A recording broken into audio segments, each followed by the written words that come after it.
Apakah pengeluaran militer termasuk konsumsi atau investasi? Nama saya Ricky Suwarno, berdiri di atas pundak dua superpower, Amerika Serikat China, melihat masa depan Indonesia. Perdana Menteri Jepang ke-100 bernama Fumio Kishida, yang baru menjabat 37 hari, memimpin semua anggota kabinet untuk mengundurkan diri belum lama ini. Namun pada hari yang sama, Fumio Kishida terpilih lagi sebagai Perdana Menteri Jepang ke-101 dan kemudian melakukan reorganisasi kabinet. Seperti yang kita ketahui, masa jabatan sebenarnya setiap Perdana Menteri Jepang rata-rata sekitar 1 tahun. Dan Perdana Menteri Fumio Kishida baru menjabat selama 37 hari, sehingga mencetak rekor terbaru. Apa sih perbedaan antara kedua masa jabatan di atas? Sebenarnya, masa jabatan Fumio Kishida sebelumnya tidak dipilih oleh DPR Jepang, melainkan langsung menggantikan Perdana Menteri sebelumnya, Yoshihide Suga. Sedangkan masa jabatan kedua melalui proses formal dipilih oleh DPR Jepang. Hari ini kita tidak akan membahas operasi rumit politik Jepang di sini, tetapi hanya ingin mengingatkan satu hal, yaitu Fumio Kishida mengusulkan secara substansial meningkatkan dan menggandakan pengeluaran militer Jepang selama masa jabatannya.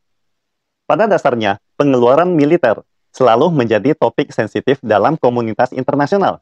Misalnya, ada suatu lembaga think tank Swedia yang menerbitkan laporan pengeluaran militer global setiap tahunnya. Dan laporannya kita bisa melihat bahwa pengeluaran militer seperti India, Arab Saudi, Vietnam, dan negara-negara lainnya tumbuh sangat cepat.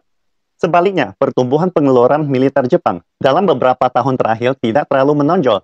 Secara absolut, pengeluaran militer India pada tahun 2020 adalah 72,9 miliar dolar, jauh lebih tinggi dari pengeluaran militer 50 miliar dolar Jepang. Dari aliansi 4 negara seperti Amerika Serikat, Jepang, India, Australia yang dibentuk oleh Amerika Serikat, apakah pertumbuhan pengeluaran militer India jauh lebih mengkhawatirkan dunia? Menurut para pengamat militer Rusia, meskipun semuanya termasuk golongan pengeluaran militer, namun sifat pengeluaran militer sangatlah berbeda di berbagai negara. Ada sebagian negara beratribut konsumsi dan beberapa lainnya beratribut investasi. Ambil contoh, India dan Arab Saudi. Berhubung industri pertahanan mereka agak ketinggalan dan terbelakang, sehingga pengeluaran militer mereka pada dasarnya akan membeli segala jenis senjata. Pokoknya membeli, dan membeli. Setiap kali mereka membeli senjata, pasti akan menarik pedagang senjata global untuk berebutan, sehingga membuat pasar menjadi sangat ramai. Jadi, eksistensi kedua negara ini di hadapan pasar industri militer global sangatlah kuat. Mari kita lihat situasi Rusia misalnya. Meskipun total pengeluaran militernya pada tahun 2020 10 miliar dolar lebih rendah dari India. Akan tetapi Rusia pada dasarnya membeli peralatan militernya sendiri. Jadi pengeluaran ini setara dengan investasi di industri militer domestik demi mempertahankan keunggulannya secara global, sehingga Rusia dapat meningkatkan ekspor senjatanya.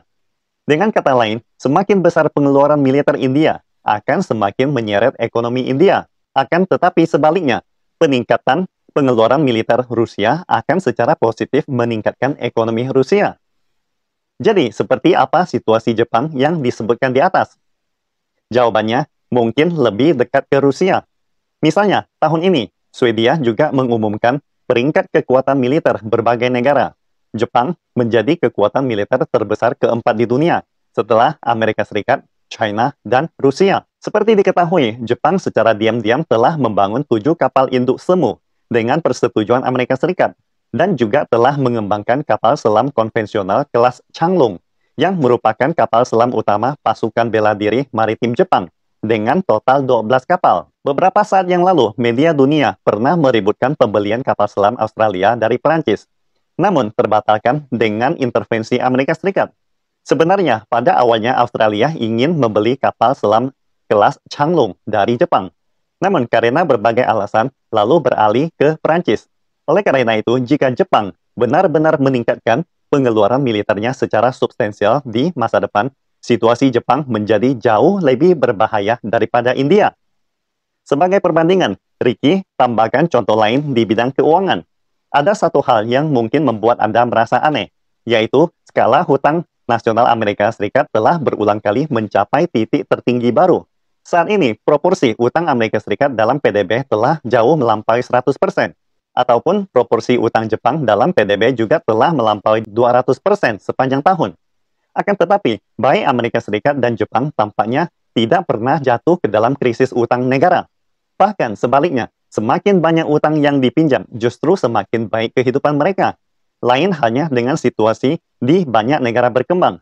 Utang negara berkembang hanya menempati 40% hingga 50% dari PDB. Tetapi pada akhirnya akan menyeret mereka ke dalam krisis keuangan yang sangat parah. Contohnya, Amerika Latin, negara-negara Afrika, maupun Rusia. Mengapa bisa demikian?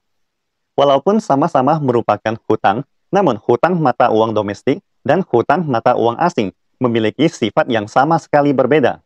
Utang dalam mata uang domestik artinya Amerika Serikat merilis obligasi dolar Amerika atau Jepang menerbitkan obligasi yen Jepang. Hutang mereka tidak mungkin memicu krisis utang negara karena negara-negara debitur seperti mereka selalu dapat melunasi utangnya dengan mencetak uang sendiri. Oleh karena itu, menurut pakar Financial China, tindakan mencetak uang atau obligasi seperti Amerika Serikat dan Jepang bukanlah utang, melainkan pajak.